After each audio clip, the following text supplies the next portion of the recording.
একজন আল্লাহর বান্দা, নাম হলো মীর কাসেম আলী। মীর কাসেম আলীর কাছে উকিল গিয়ে বলতেছে, স্যার আপনি কি জানেন আজকে রাত 12টায় আপনার ফাঁসি হবে? আজকে রাত 12টায় আপনার ফাঁসি হবে। কি হবে? মীর কাসেম আলী মুস্কি মুস্কি হাসতেছে। রাত 12টায় যার ফাঁসি হবে উকিল বলতেছে।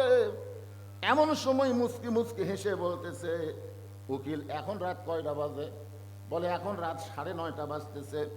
মীর কাসেম আলী আল্লাহর শুকুর আদায় করে বলতেছে, এখনো আল্লাহ তাআলা 2.5 ঘন্টা পর আমার ফাঁসির ব্যবস্থা করেছে। এখন আমার হায়াত কয় ঘন্টা? মানে ফাঁসির হিসাবে কয় ঘন্টা? 2.5 ঘন্টা। তো উকিল সাহেব, আমি খামাকা 2.5 ঘন্টা বসে থাকে কি করব? আল্লাহ বলেছেন, লাইলান লিবাসা নাওমাকুম সুবাতা, রাত হচ্ছে তোমাদের অন্ধকারের চাদর আর ঘুম হচ্ছে তোমাদের নিয়ামত। জোরে খান সুবহানাল্লাহ। তাহলে খামাকা এই 2.5 ঘন্টা আমি বসে যাই কি করব? তো উকিল বলতেছে, আপনি কি করবেন? বলে আমি 2 ঘন্টা তাহলে ঘুম পারি। 2 ঘন্টা ঘুম পাড়ার পরে যদি চেতন না পাই, তুমি যদি চেতন থাকো তাহলে আমাকে একটু ডাক দিও। কথাটা গুরুত্ব দিয়ে শুনবা, যুবকেরা মনোযোগ দিয়ে শুনবা।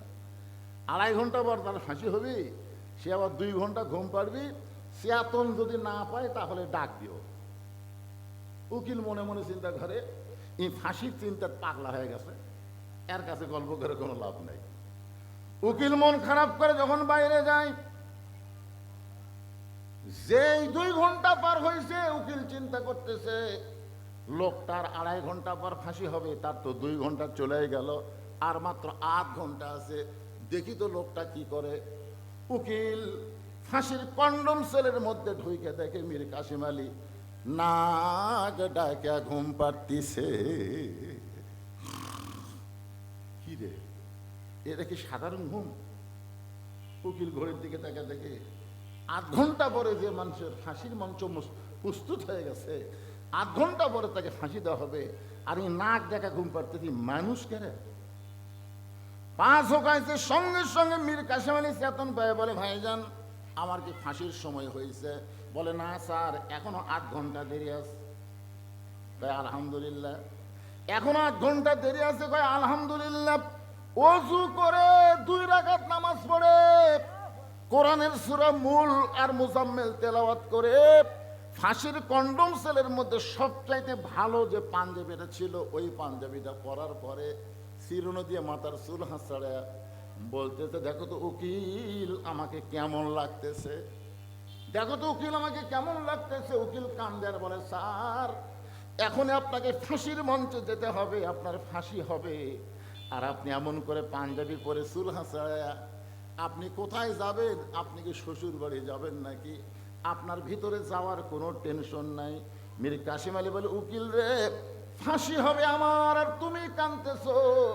আমার ঈমান বলতেছে, আমার ঈমান এতটুকু আল্লাহ বাড়ায় দিছে, আমার ঈমান বলতেছে ফাঁসির মাধ্যমে আল্লাহ তাআলা আমার জন্য 8টা জান্নাতের দরজা খুলে দিবে। কি মনে করতেছেন ভাইজান? ওয়াইজা তুলিয়াত আলাইহিম আয়াতুহু জাদাতহুম ঈমানান, এই কোরআনের সঙ্গে যাদের সম্পর্ক থাকবে আল্লাহ তাদের ঈমান বাড়ায় দিবে, তারা বিশ্বাস করবে থাকার চাইতে যাওয়াই ভালো।